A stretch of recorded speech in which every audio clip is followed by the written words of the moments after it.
From the City of Angels, you are listening to the James Salazar Media Podcast. On this week's episode, we're going to talk about the election and the movie Halloween, so let me strike the music, and I'll meet you on the other side. Ask not what your country can do for you. Ask what you can do. It's one small step for man, one giant leap for mankind. Say hello to my little friend. No, I am the Father. I'd like to take this chance to apologize to absolutely nobody. And welcome to the James Salazar Media Podcast, where you get your dose of pop culture, politics, and futurism. I am the formerly mentioned James Salazar. How's everyone doing today? So, we just came out of the election, and I think we need to talk about it. We need to talk about it. It did not go as a lot of people thought it would. Even the opposing party, who thought they were going to lose, didn't think that they were going to do so well, even though doing well equals them losing power, but they didn't lose more than they expected. So let's look at it right now. Right now, in the Senate race is a dead heat, 48 to 48. And there's going to be a runoff in Georgia between Herschel Walker and Ralph, what's the dude's name? Herschel Walker and Ralph Warlock. I mean, he has a cool name. And there might be, in Nevada, I'm looking at the thing here, in Nevada, no, not Nevada, is it Nevada or Arizona? Senate race in Arizona, oh, I gotta change it up. Arizona, no, it was Nevada, sorry, everybody. Let me go to Nevada, and boom.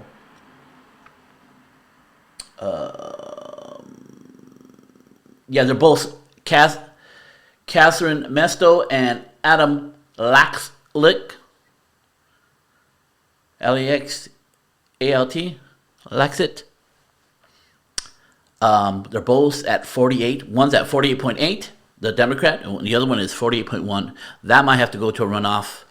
But they're already projecting that she's going to come up with them. She might not. 50-50 chance, I don't know. But they, in that tally of 48 and 48, is the idea that the Republicans lost at. So it really depends upon Georgia. Who is going to win Georgia, and it will give the opposing party power based upon one election in the Senate. And unfortunately have to happen that way. The Republicans don't really need a majority. Being even is good enough because they took the House, right? The House has, as of right now, the House, let's see, all states. The House has, Democrats has 203 to 112 for the Republicans. So they won the House clearly, not by the margins that they expected. The governors, almost even, is 23 governors to 25 governors. Republicans are leading in that aspect, and that's just how certain states are going. But that governors, except for border state governors, who are very antagonistic to the current president because of not defending the border, most of them, the federal government doesn't really care as long as money is being sent back to the government. So Georgia is the key. If the Democrats can get the Senate,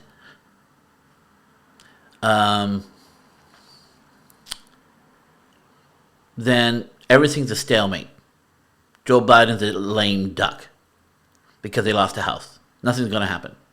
If the Republicans get the Senate, there's going to be a lot of impeachment hearings, a lot of people looking into his son, the president's son, and people having these big old investigations about what happened in Afghanistan and what's happening with the gas and inflation. They're going to impeach Joe Biden as much as possible. And Democrats sort of told him that this is the modus of operandi of an opposition party. That's what they did for Donald Trump. And they, at every corner, they tried to impeach him on every little thing and say he was illegitimate, which was very intellectually honest when people say that democracy is on the ballot, when for 4 years Democrats said that Donald Trump was an illegitimate president, and we're told, and now that Donald Trump acted the same way, we're not looking at that intellectual dishonesty. This is why I'm not someone who's a Republican or a Democrat. I can't do that. The hypocrisy is just too much. I can't be a part of something like that. Democrats for a whole summer rioted at state capitals and tried to riot at the federal capitol, but there was too many police under Donald Trump. The reason why the other one was successful, because Nancy Pelosi, all about that defund the police, didn't want police at the Capitol, because how can you say defund the police when you have a bunch of police protecting you, right? Sort of hypocritical, and people were quick to show that you shouldn't have cops around. They're more dangerous than good. And then the riot happens, there's no cops. Now they want to point it toward Donald Trump, and Donald Trump did call her and say, hey, shit might go down. Make sure there's cops there, and she ignored him. That whole situation, a lot of people are to blame. And it's not only Republicans. They're both act like trash sometimes, and it's very disappointing. And all I'm saying is, I'm not going to be lectured by Democrats about not accepting elections and violence and rioting in the streets and rioting at state capitals and federal capitals. I'm just not going to be lectured by Democrats by that, because they're just as bad, if not worse. We know for sure the collateral damage financially and the toll of life and businesses destroyed, that the Democrats condoning the right to riot, and there were some that did, and denying elections. They got to bear some of that responsibility if they're going to say that the Republicans bear that responsibility for the things they did. Either individuals are individuals, and you can't judge a party on how individuals act, or everybody's responsible for what goes on. So you got to be intellectually honest. You put one finger, three are pointed back at you, right? So I don't know. So this Georgia race in the Senate, all eyes are going to be on that. It's going to be a fair election for sure, because everybody and the mother is going to be analyzing every single vote. So whatever happens, happens. And it's supposed to happen. And whoever wins, Herschel Walker, or the other cat, what's his name? I want to get it right. Don't want to be disrespectful. Senator... Oh, Adam Warlock? No, Adam Warlock. I'm sorry, that's Marvel. That's going to be the new enemy in the Guardians of the Galaxy 3. Shit. Georgia.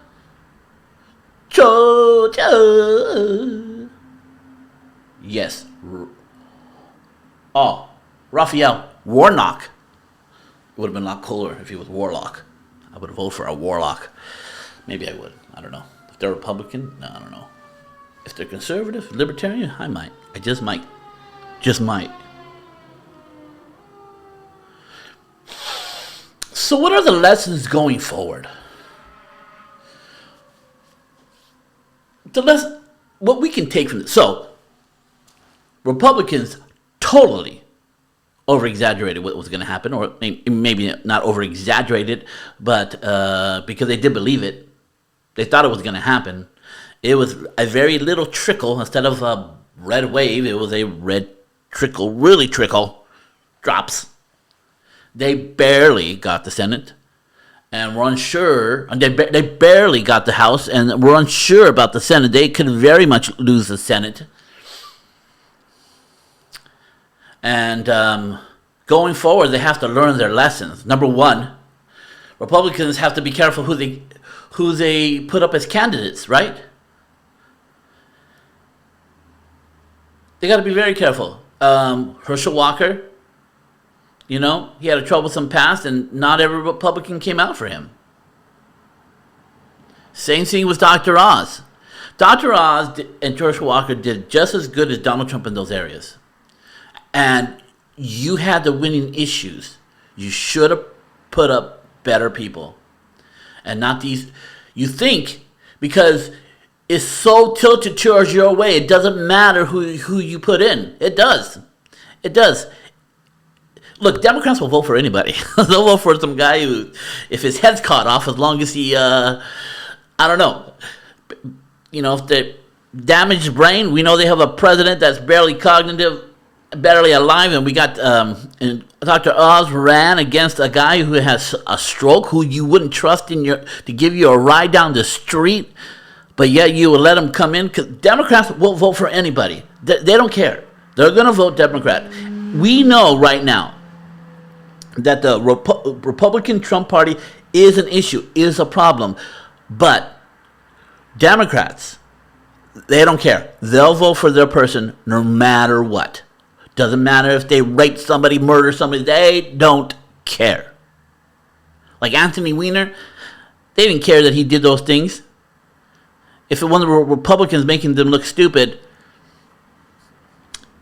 they reluctantly took him out of office. And they voted in. And we had that Katie Hobbs who did the Joe Biden, and that's pretty brilliant. Katie Hobbs didn't debate, so she was never caught looking stupid. And she knows that that reporter would have steamrolled her.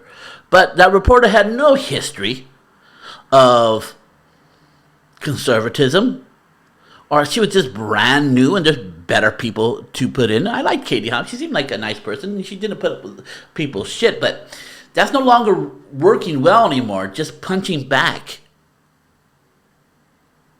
hard. It's something people like, but you got to have the experience. You got to have the qualifications. The other girl, she had a long history inside government, and that was good enough. They weren't going to hire a reporter, even if she was saying all the right things and acting all the right ways. Didn't work, because you need to get people in there that have a history of winning, especially in a critical election like this. Republicans need to understand that they cannot put up just anybody. We're not the Democrats. They'll put up a frog and vote for it, hoping that they kiss it, it would turn into a prince. Not so. Not so. Also, Republicans have to go on the issues. Dr. Oz dropped a major ball. He attacked the guy's mind, and Democrats don't care about that stuff. He should have attacked him in the way that if his brain was all there and if he didn't have the stroke, he would be more dangerous. The problem is not his mind, it's his beliefs and values of how he thinks things should be run. He should have fought him on the issues instead of attacking his handicap at that moment.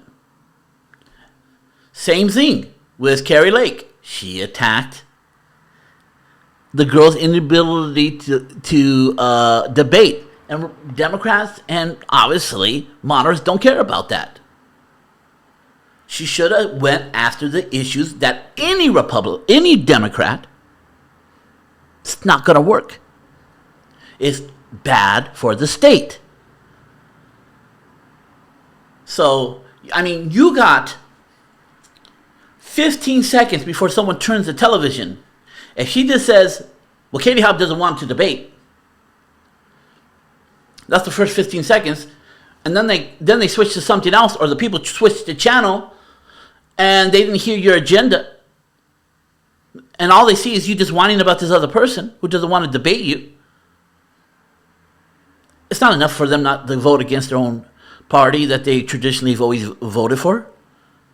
You got to say, hey, they want to take the innocence from your children.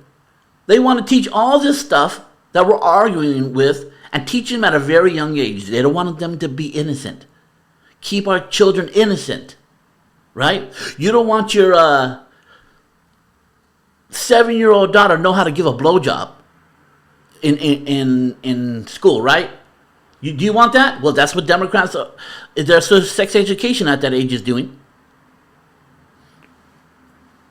You think I'm joking around? There's some places that are teaching in their curriculum children how to perform sex acts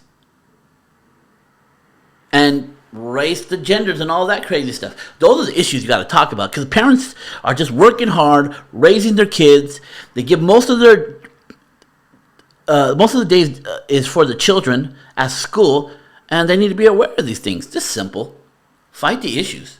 Be about the issues. The Republicans have winning issues. The Democrats have gone too far. And most people just think you're just talking shit, but you got to come with the proof. You got to talk about it. You got to show them. Because very few parents are active in their children's life to the point where they're going to go into, look at the curriculum and go into those school boards and start giving them shit over it. And then you can link them to a certain agenda that this candidate believes. This is how you win.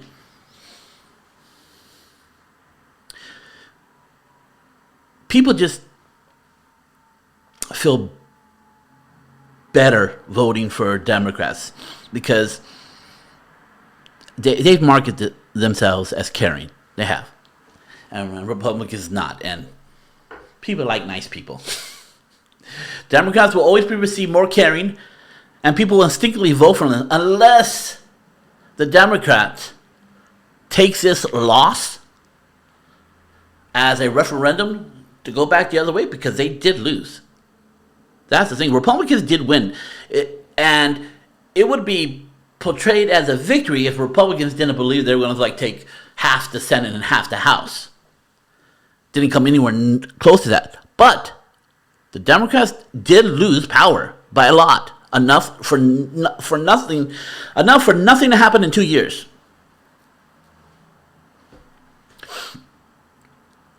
So the problem for each party.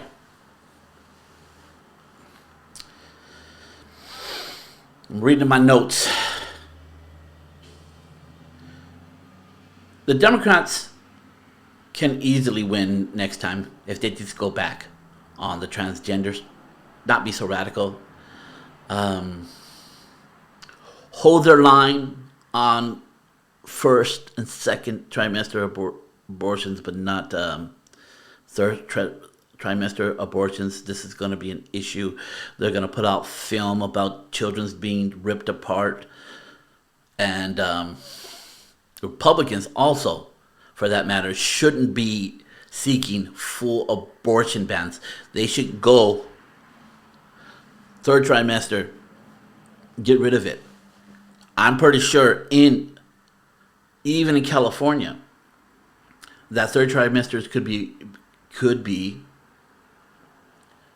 illegal with the right education.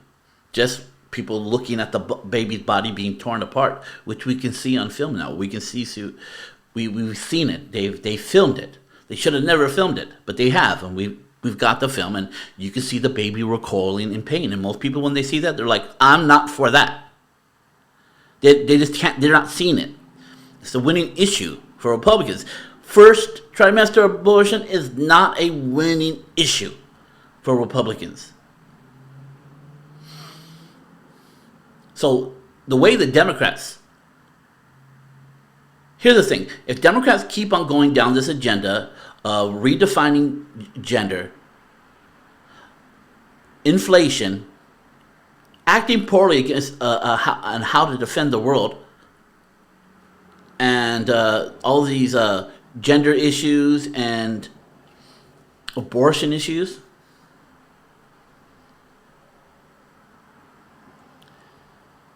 The next one will be a wave. As long as the Republicans learn their lessons. Because I think the reason why Democrats didn't do as bad as they thought, because the Republicans didn't focus on the issues. They focused on the candidates and putting shitty candidates up themselves. They thought I think they assumed everybody knew what the issues are. But you got a short window to tell how you're different. And if Democrats can play it down, and Republicans can sort of assume other people know what's going on, in that little window where you get the moderate who always picks who wins, the moderate always picks who wins, because Democrats are going to vote Democrats, Republicans are going to vote Republicans. If you sound too crazy without proof, well, we saw what happened. We saw Republicans lost white single women. And for them to get that, you have to prove that the Democrat Party is going too far and there's consequences. Democrats are not about long-term consequences. They're about fixing something that feels emotionally wrong in the moment and not considering the ramifications, just everything they do. Republicans always think about the far-reaching problematic things, and they just seem like spoilers because they're like, oh no, this equals that, that equals that, and this was going to happen if we do that. And they're like, dude, why are you thinking that far ahead? Just vote it in and make everybody happy. I mean, that's pretty much the difference between the two parties. And the Democrats rightfully say, you're a spoiler, you're no fun, you're just mean. Who cares about the future? We're living in the now. Well, we're in a bad economy. So, the Democrats, the problem for them, I don't think they're going to turn an about face or slow down their agenda. I think they're going to go hard in the paint and see how far they can get before the American people kick them out of office. That's what I'm personally thinking. And that sets up the Republicans, if they're smart, on the ideas. Now, the other problem for Republicans is that the presidential election, right? Any Republican can beat Joe Biden, except Donald Trump. Donald Trump makes it 50-50 because Joe Biden and Donald Trump are very troublesome people. The moderate who chooses the president doesn't like either. They'll be upset that they have to choose from one or the other. Any Republican can beat. Well, a Republican would win by a landslide, especially if it's Ron DeSantis or Dan Crenshaw, somebody who's articulate, hits hard back, but not thin-skinned and not acting like a victim like Donald Trump does. But here's the problem. Donald Trump is popular with Republicans, a big segment of Republicans. And if he does not get the Republican nod as the presidential candidate, he will run as a third party to punish Republicans for not voting for him. And that will ensure Joe Biden will win. And that is unacceptable. That would be the worst outcome for Americans, even every American. Democrats don't realize how bad that is, but it is super bad. Super bad. So I think the Republicans have to go with Donald Trump no matter what, under the threat that he would run as a third party and ensure Joe Biden would win. So I don't think someone like Ron DeSantis is going to run. It would be a waste. It would be not good. His best is for Donald Trump to win, and then he becomes the new. Then he runs after Donald Trump's last 4 years, or if he loses, the next 4 years he runs against the current Democratic candidate. It might be Joe Biden. So it wouldn't be wise for him.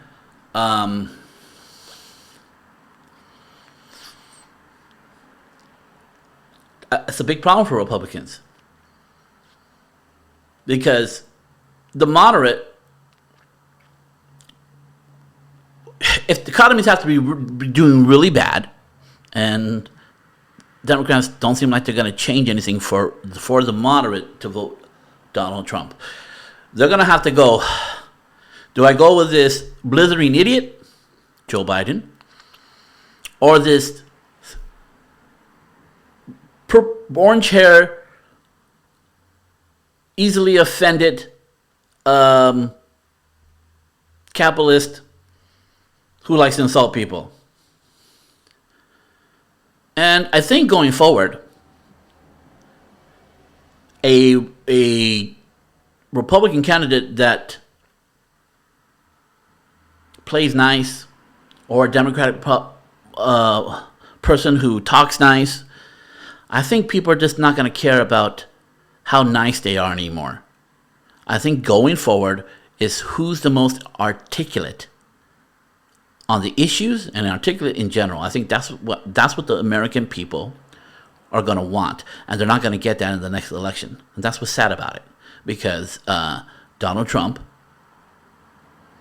is going to run as a third party if they don't vote him in, and they're going to keep Joe Biden in because it's an acknowledgement that he is in cognitive decline, and they're sort of not acknowledging it.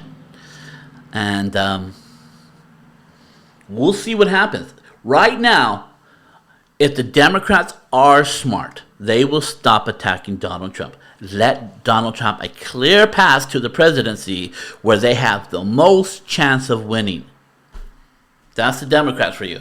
If Trump is not nominated, he would run as a third party, for sure. And and here's the thing. The very last month of the campaign, in the next 2 years, the very last month before we have to vote, whoever has the momentum will win. Whoever looks the best at that moment in time, or how bad the president looks, will win. It all comes down to the last month. For the moderate will pick the person who seems the least troublesome in the last months. That's who's going to win. The moderate always picks in. They're not invested like Democrats and Republicans are in the issues and dives deep into the values and the belief systems and what's better for America. They're not going to do that. They're going to come in, pay attention to the last month, and whoever seems better, and Donald Trump can win, because I think he's going to be the nominee, whether they like it or not. If that economy, this is how Donald Trump wins. He shows a bunch of film about how he said all these bad things will happen if Joe Biden comes in, which he did, and show that they all came true. That's a brilliant plan. And what he will do in the future. So he's almost batting 100 for what would have happened. Going forward, he got to say, I'm batting 100. Here's my next predictions if you keep him as their president. And tell them what's going to happen. Deep depression. Probably go to war with China. Bunch of stuff. Kids believe in their dogs now. Instead of they're no longer transgender, they're trans species. You know, do what you got to do to win. But at the end of the day, Democrats are going too far. Even Democrats believed they were going to get crushed based upon how far to the left they are right now. And it didn't happen. So those people who controlled them to go left in the first place all feel vindicated because they didn't lose as bad. And they're going to go hard in the paint. And that leaves an avenue for the Republicans to take the House and take the Senate and take the presidency. Then they'll know they need to pull back. But stranger things need to happen. So Republicans just need to tell the truth about Democrats, and Democrats need to lie about Republicans. And this is how they win. I know that's harsh, but it's true. Well, Democrats have to lie about their agenda because their agenda is too extreme. Every one of their agendas that they're pushing have a slippery slope to it. And they say, no, there's no such thing as a slippery slope. That's crazy. As we start sloping down, and we're going down the hill, and we're like, it seems like a slope. No, we're actually standing straight. You're just leaning. No, I think society's crumbling. At the end of the day, every one of those issues that Democrats have are traditionally what societies have been a part of. They're about families and military. Society has been built on families, militaries, and governments. Democrats are destroying the family structure at every edge of it. They're destroying it. And if you can destroy the family structure, you can make their family the government. You can make their God the government. And they'll be completely, totally dependent upon them. And you don't need to enslave people anymore. That's old news. That's old hat. That's old information. That's so boring. All you need to do is make people dependent upon you. You don't need to whip them and put them in chains. All you need to do is that one thing that came from slavery. Take away their personal responsibility and say you'll take care of them. And at the end of the day, if you give up your rights, they don't need to put you in slave. They just need you to make dependent upon them. And then if you're dependent upon them, you're going to vote for them. Let me tell you something. If someone comes in and buys groceries for my house every single day and I'm not doing it myself, I am not voting that dude out of the house. I'm not. He's filling up the refrigerator. He's doing his part that I should traditionally do for myself. Why would I get that guy out of here? No, just keep on coming and putting food in there. You can stay for free. Right? Just common sense. All right, that's all I got to say about that. So I watched Halloween. Oh, it was tragically bad. It was stupid. Focused on some other person and them turning evil. I think they wanted to show how people progressively become Michael Myers. I don't know. And Michael Myers' sister. I get that she's not going to put up with shit anymore. But it was very divergent from the person who was in the first and the second and even the very first original movie. You should be afraid of Michael Myers. I understand you should lay traps for him and say good one-liners once you trapped him, but you should run away from fear. You know? Because if he catches you, he's going to murder you in a very gruesome way. So I don't want to go into how bad it was. It is disappointing, so it gets one potato. There's no redeeming quality to it because it was written so bad and it could have been done better. So instead of criticizing, we're going to do an episode of, let me hear it, how I would have done it. So, the last Halloween movie I liked. It went more into the people and their trauma of dealing with Michael Myers. And he comes back and they had like a community, people who've been hurt by Michael Myers. And, at the end, they all beat the shit out of him, right? But then they did a little turn and they're like, even though they beat the shit out of him with overwhelming numbers, he gets up back again. And they sort of hinted out that Michael Myers is different. He's sort of supernaturally different. There's something different about him. He is pure evil. Pure evil. And you can't stop pure evil. He's a part of something. Something demonic. Something out of the natural realm and into the spiritual realm. You can't kill Michael Myers. for some reason. And I was like, oh, that's a good twist. I like that. I don't mind that. That this is why he's so hard to kill. Because, you know, Freddy and Jason, you kill them, they never die. Either they're a zombie or they're a ghost. And they attempted to... Why is Michael Myers getting killed almost in every movie but survives? Right? He gets out. It doesn't affect him enough to stop him. So I say to myself, so what I would have done, number one, we would have dove deep in this vein. Now, I don't know if this is a great idea. It's probably better ideas, but this is better than what they wrote. So there has to be a moment. And I didn't mind that there was a rest period where Michael Myers didn't do anything. I wouldn't have made it as long as he did, maybe about a year or two. He skips a year. And she could be still in the same mindset. But Michael Myers comes back. And in the moment where he starts killing everybody. Now, we can do two things here. We can have something holy beat him, or something from that type of like voodoo, Santa Maria, something to fight him. One of the others, however you want to go about it. But there's a moment where they have to. Why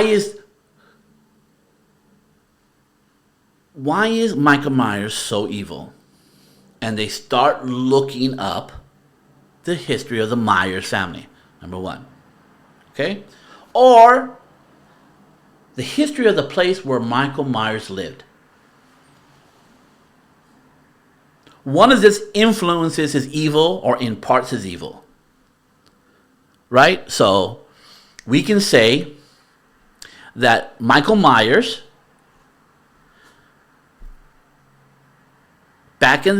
his family, back in the day, let's say they murdered a tribe of people. Their family, back in when they were discovering America. And a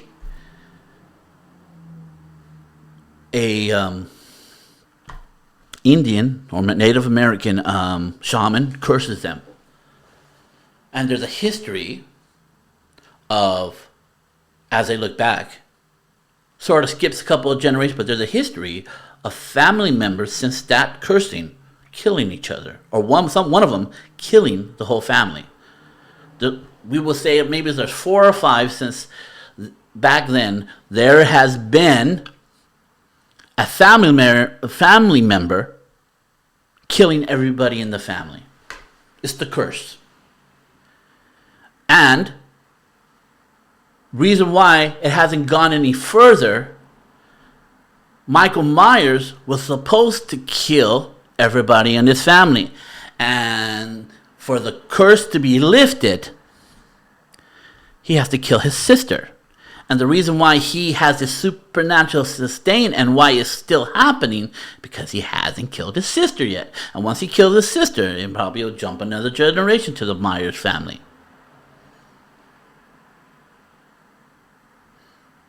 So, that's what I would do. We will say it's a demon. And we'll make the shaman pretty evil, even though something evil happened to them. And I think they have this moment where they go to a Native American shaman and they ask him, how do we do this? And basically the shaman said, you have to die. But you can't kill yourself.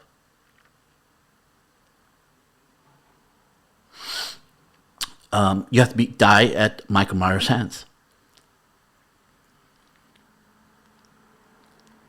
And so, I'm sort of doing it off my brain right now. I would have her granddaughter there saying that's not going to happen. And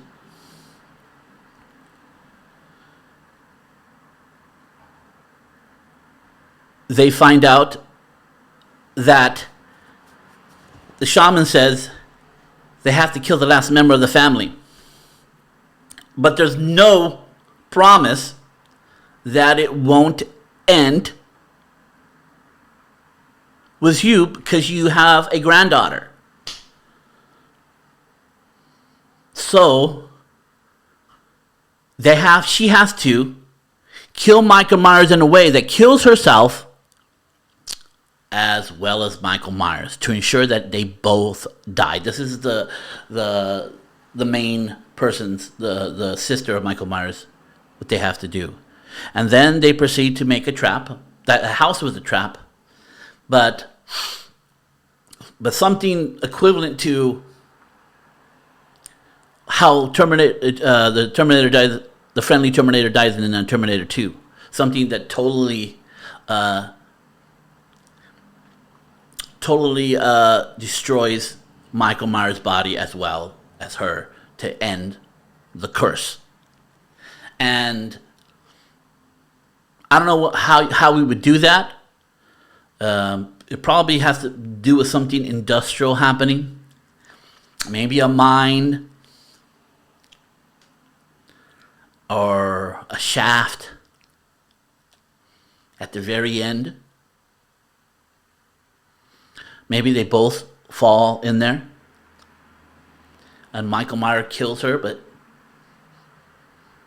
his sister, and never gets out of there.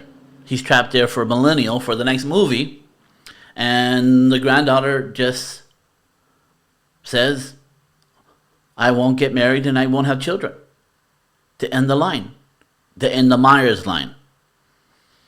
So, just off my head, I think they should have went deep into him being evil. Another way you could do it, you could be a demon that follows a family because the certain father a long time ago wanted power and was in the Masons and went into Satanism, and he asked for power, and there was going to be a price, and the price was that every other generation, somebody in that family tries to murder everybody in that family. One of the families that happens in. So that can happen, and then at the end they go into a church, and they drag Michael Myers into the church, and they do an exorcism, and you can have some heroic priest there, and he gets killed, and you go, saying the rights.